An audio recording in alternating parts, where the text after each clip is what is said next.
ঈদযাত্রা নির্বিঘ্ন করা ও বোরো মৌসুমে সরবরাহ স্বাভাবিক রাখতে জ্বালানি তেল বিক্রিতে রেশনিং বাতিল করল সরকার। এর ফলে যে কোনো পরিমাণ তেল কিনতে পারবেন গ্রাহকরা। একই সাথে জনগণের দুর্ভোগ বিবেচনায় নিয়ে আপাতত জ্বালানি তেলের দাম অপরিবর্তিত রাখার সিদ্ধান্ত নেওয়া হয়েছে। রোববার সকালে সচিবালয়ে এক ব্রিফিংয়ে এসব তথ্য জানান বিদ্যুৎ, জ্বালানি ও খনিজ সম্পদ মন্ত্রণালয়ের প্রতিমন্ত্রী অনিন্দ ইসলাম অমিত। বলেন, চট্টগ্রাম বন্দরে ইতোমধ্যেই জ্বালানি তেলবাহী কয়েকটি জাহাজ পৌঁছেছে। এসব জাহাজ থেকে দ্রুত তেল খালাস ও সরবরাহ নিশ্চিত করার জন্যই জ্বালানি তেল উত্তোলনের ক্ষেত্রে পূর্বের বিধিনিষেধ তুলে নেওয়া হয়েছে। প্রতিমন্ত্রী আরও জানান, জনগণের ভোগান্তি কমাতে সরকার পরিস্থিতি নিবিড়ভাবে পর্যবেক্ষণ করছে এবং আপাতত জ্বালানি তেলের দাম অপরিবর্তিত রাখা হবে।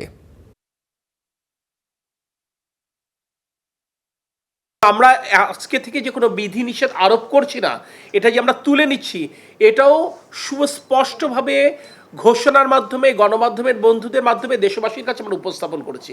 জ্বালানি তেলের মূল্য বৃদ্ধির কোনো পরিকল্পনা বর্তমান গণতান্ত্রিক সরকার অর্থাৎ জনগণের ভোটে নির্বাচিত সরকারের নেই।